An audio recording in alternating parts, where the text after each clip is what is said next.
પદ્મિની એકાદશી. યુધિષ્ઠિરે ભગવાન શ્રી કૃષ્ણને પુરુષોત્તમ માસની એકાદશીના નામ અને વિધિ પૂછતા તેમણે જણાવ્યું કે આ માસની સુદની એકાદશીને પદ્મિની એકાદશી કહેવામાં આવે છે.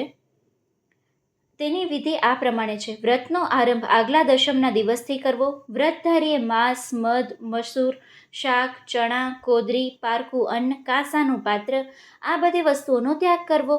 ભૂમિ ઉપર સૂવું અને બ્રહ્મચર્ય વ્રત પાળવું.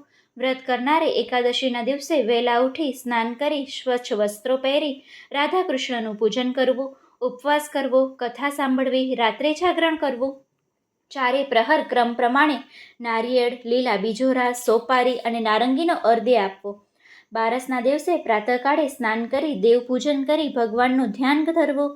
બ્રાહ્મણોને ભોજન કરાવી દક્ષિણા આપવી. પછી તેમણે એકાદશીની કથા સાંભળવી.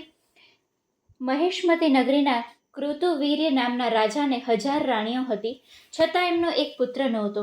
આથી પુત્ર પ્રાપ્તિ માટે તેઓ રાજવૈભવ છોડી પત્ની પદ્મિની સાથે વનમાં જઈ તપ આદર્યું. 10,000 વર્ષ તપ કર્યું છતાં તેમની કામના પૂર્ણ ન થઈ. એવામાં દેવયોગી માતા અનસૂયાનો રાણી પદ્મિની સાથે ભેટો થયો. રાણીએ પોતાનો મનોરથ તેમની સમક્ષ પ્રગટ કર્યો અને કોઈ ઉપાય સૂચવવા જણાવ્યું. માતા અનસૂયાએ પુરુષોત્તમ માસની શુક્લ એકાદશીનું વ્રત કરવા સૂચવ્યું. પુરુષોત્તમ માસ બેસતા શુક્લ પક્ષની એકાદશીએ રાણીએ વ્રત લીધું. નિરાહાર અને જળ વગરના ઉપવાસ રહી રાત્રે જાગરણ કર્યું.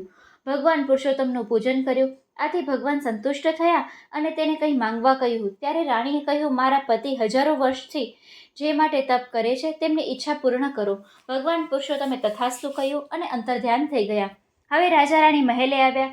સમય જતાં રાજાને પરાક્રમી અને શૂરવીર કાર્ત્યવીર નામનો પુત્રની પ્રાપ્તિ થઈ. તેના જેવું પરાક્રમી બીજું કોઈ હતું નહીં. તેને રાવણને યુદ્ધમાં હાર આપી હતી અને ત્રિલોકમાં પણ જીતી શકે તેમ હતું.